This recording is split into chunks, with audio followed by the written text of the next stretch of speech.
Bismillahirrahmanirrahim. Distinguished guests, the faculty, staff and students of the Institute of Ismaili Studies, ladies and gentlemen, it gives me immense happiness to be present at this graduation ceremony of the program in Islamic Studies and Humanities at the Institute of Ismaili Studies. I genuinely share the joy and pride of everyone associated with this program, and particularly the graduands. Many of you, with your prior qualifications, have the capacity to pursue different paths in life. But by joining this program, you have opted to undertake a systematic study of your heritage. I hope you will feel that this choice has not been in vain, and that what you have learned will be a source of inspiration and satisfaction in your life, whatever professional path you follow. The studies you have undertaken should, I believe, enable you to play a role in helping to address the issues of contemporary relevance to Muslim societies. The Muslim world today is heir to a faith and a culture that stands among the leading civilizations in the world. The revelation granted to the Holy Prophet Muhammad, peace be upon him, opened new horizons and released new energies of mind and spirit. It became the binding force that held the Muslims together despite the far-flung lands in which they lived, the diverse languages and dialects they spoke, and the multitude of traditions, scientific, artistic, religious, and cultural, which went into the making of a distinctive ethos. This message is still potent in the Muslim world today, although it is sometimes clouded, distorted, and deformed by political interests and by struggles for power over the minds and hearts of people. There are attempts at transforming what are meant to be fluid, progressive, open-ended, intellectually informed, and spiritually inspired traditions of thought into hardened, monolithic, absolutist, and obscurantist positions. Yet there are many across the length and breadth of the Muslim world today who care for their history and heritage, who are keenly sensitive to the radically altered conditions of the modern world. They are convinced that the idea that there is some inherent, permanent division between their heritage and the world of today is a profoundly mistaken idea, and that the choice it suggests between an Islamic identity on the one hand and, on the other hand, full participation in the global order of today is a false choice indeed. They seek for ways in which their societies may benefit from the intellectual and material fruits of modernity, while remaining true to their distinctive moral, spiritual, and cultural heritage. Yet it is not a simple matter for any human society with a concern and appreciation of its history to relate its history and its heritage to its contemporary conditions. Traditions evolve in a context, and the context always changes, thus demanding a new understanding of essential principles. For us Muslims, this is one of the pressing challenges we face. In what voice or voices can the Islamic heritage speak to us afresh? A voice true to the historical experience of the Muslim world, yet at the same time relevant in the technically advanced but morally turbulent and uncertain world of today. One of the challenges that has concerned me over many years, and which I have discussed with leading Muslim thinkers, is how education for Muslims can reclaim the inherent strengths that, at the height of their civilizations, equipped Muslim societies to excel in diverse areas of human endeavor.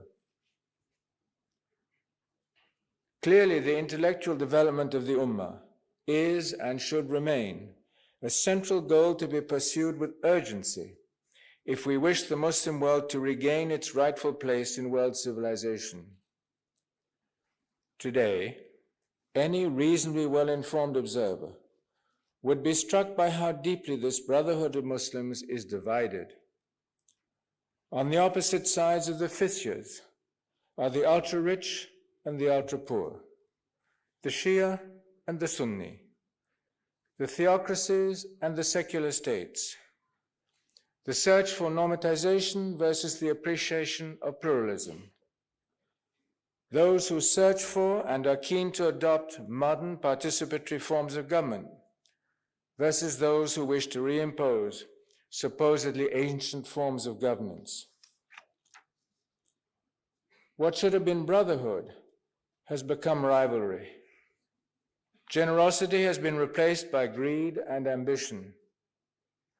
The right to think is held to be the enemy of real faith.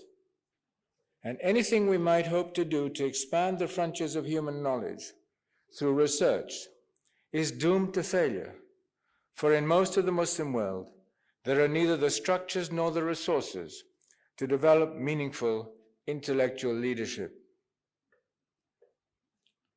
You will forgive me, I hope, for presenting to you such a gray picture of where we in the Ummah stand today. But unless we have the courage to face unpleasant reality, there is no way that we can aspire realistically to a better future. Several days ago, at a meeting of the Organization of Islamic Conference in Malaysia, it was pointed out that the only way the Ummah can work its way out of its present sad state is to harness the intellect.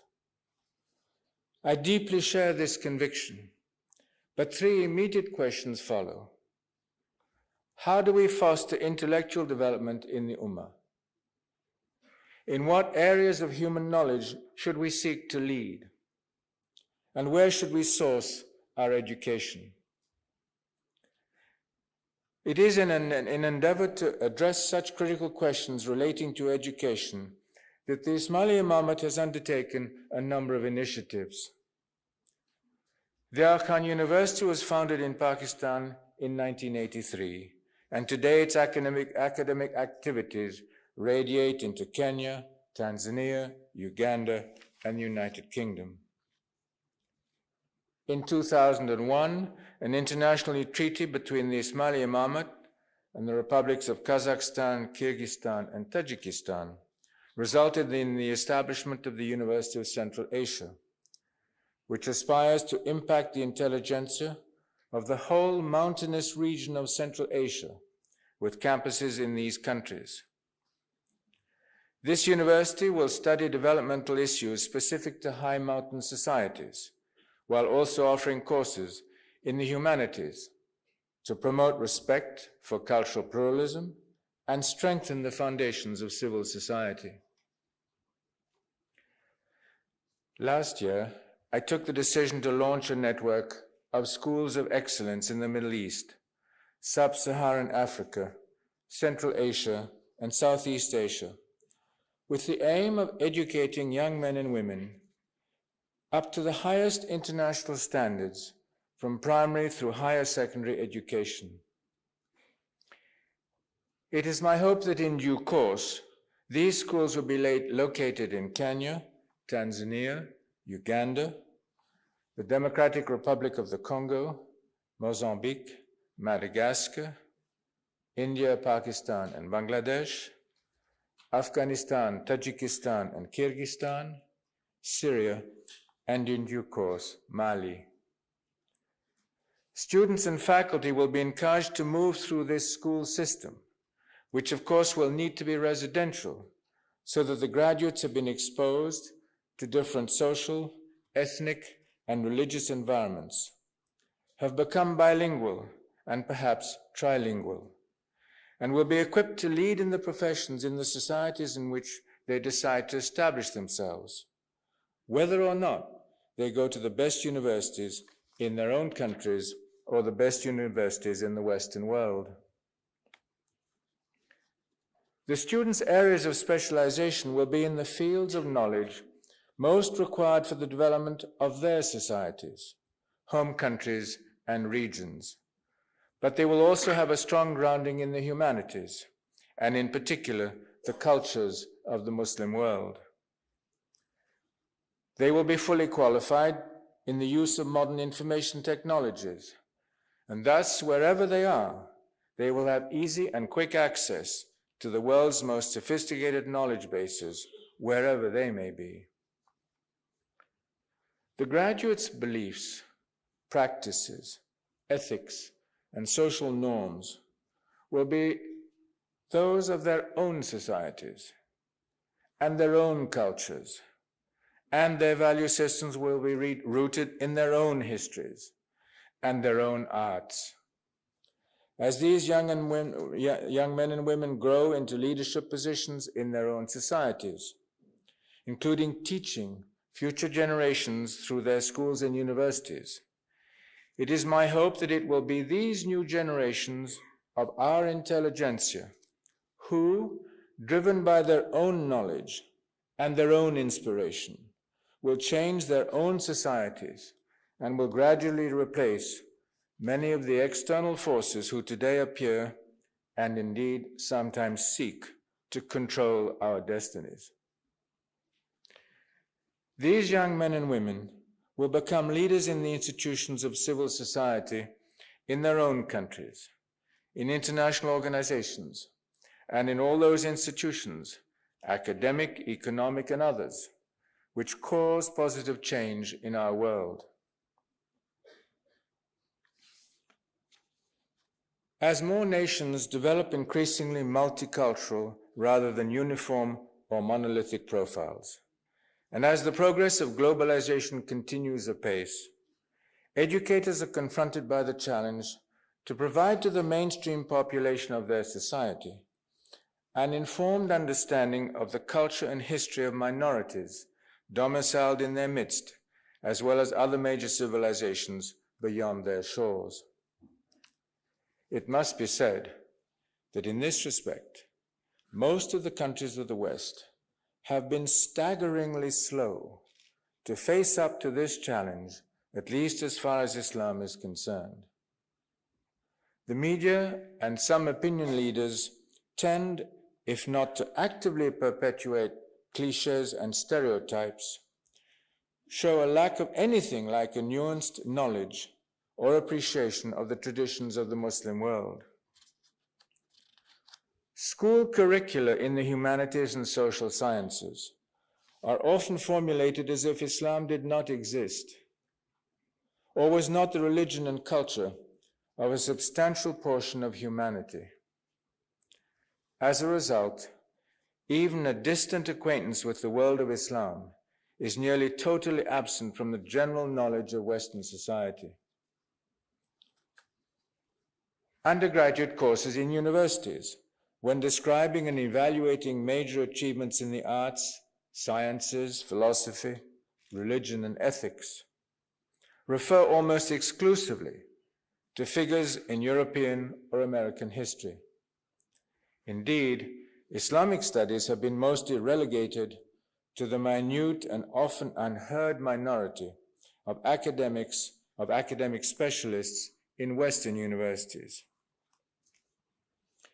In an effort to address these concerns, the Aga Khan Development Network is working closely with a number of leading North American universities and state educational authorities with a view to developing and implementing appropriate school curricula on Islam.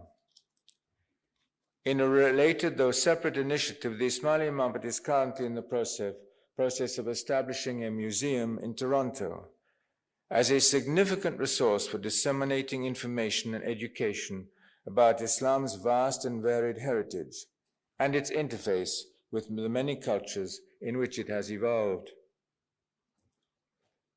These and other initiatives, including the Institute of Ismaili Studies, are a continuation of the historic Ismaili tradition to promote knowledge and learning in line with the great ideals of Islam. To the graduates, past and present, I convey my very warm congratulations on this special day. I also wish you well in whatever careers you now choose to pursue. Among the options that you may consider are, for example, teaching at the Aga Khan University, particularly at the College of Arts and Sciences, when it opens its doors, inshallah, in 2007.